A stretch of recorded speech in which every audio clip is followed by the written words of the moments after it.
এই যে পুরো রামধনু পাটিসাপটা, অবশ্য অনেকে এই পাটিসাপটাকে বলে থাকে বউ সুন্দরী, এত সুন্দর দেখতে লাগে তার জন্য। আর আজকে আমিও বাড়িতে বানিয়ে ফেললাম। প্রথমে লাগছে এই ছোট কাপে 2 কাপ চালের গুঁড়ো। এখানে তোমরা যে কোনো চালের গুঁড়ো নিতে পারো। আর 2 কাপ ময়দা। এখানে নিয়ে নিচ্ছি পরিমাণ মতো নুন, একটু মিশিয়ে নিলাম। তারপরে এখানে আমি গরম জল ব্যবহার করেছি পাটিসাপটাটা নরম হওয়ার জন্য। 2 কাপ করে আমি এটাকে একটু একটু করে আমি জল দিচ্ছি, মিক্সড করছি। যেহেতু ব্যাটারটা খুব ঘন করা যাবে না, খুব পাতলাও করা যাবে না, তার জন্য মোট 6 কাপ জল লেগেছে আমার, গরম জল। ভালো করে মিক্সড করে একটা ডিম নিয়ে ফেটে নিলাম। ডিম দেওয়ার কারণে অনেক বন্ধুরা ভাবো যে গন্ধ হবে, কিন্তু না, আদৌ গন্ধটা হয় না।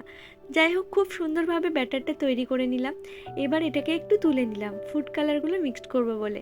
এখানে অনেকে একটা কালারও মিক্স করতে পারে, অনেকে কালার ছাড়াও দিতে পারে। আমি ভাবলাম যে একটু অন্যান্য কালারগুলো যেহেতু আমার কাছে ছিল, তাই জন্য আমি এখানে তিনটে কালার অ্যাড করেছি, রেড, গ্রিন অ্যান্ড স্কাই। অবশ্য আমি আজকে একা বানাচ্ছি তা নয়, আমার সাথে আজকে পিঙ্কিও ছিল, ও আর আমি একসাথেই বানাচ্ছিলাম। ও যেহেতু কাজে ব্যস্ত থাকে, সেক্ষেত্রে ওর যখনই সময় হয় ও আর আমি একটা না একটা কিছু নতুন কিছু বানাতেই থাকি, আর তোমাদেরকে এইভাবে ভিডিওর মাধ্যমে দেখাতেই থাকি।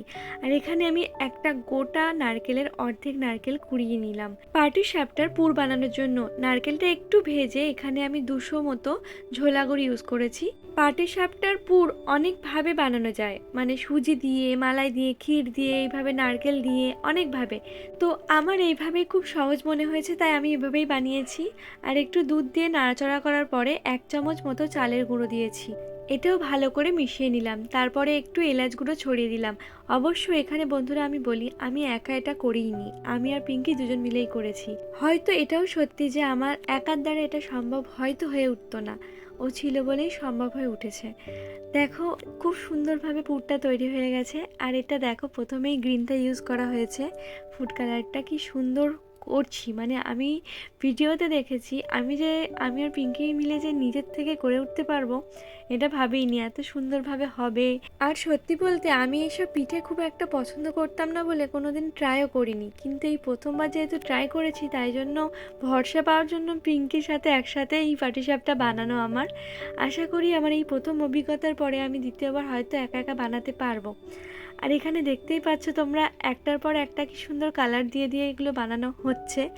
আর শেপগুলো অন্যান্য করা হচ্ছে, ডিজাইনগুলো অন্যান্য করা হচ্ছে, কালারগুলো খুব সুন্দর, যেন মনে হচ্ছে যেন একটা রামধনু পাটিসাপটা। আমি সাদে নাম দিইনি, খুব সুন্দরভাবে রামধনুর মতো হয়ে উঠেছে পাটিসাপটাগুলো। আমার দেওয়া নাম রামধনু পাটিসাপটা পিঠে। কেমন লাগলো নামটি এবং ভিডিওটি অবশ্যই জানিও কমেন্টে, এবং সাবস্ক্রাইব করে দিও। Thank you.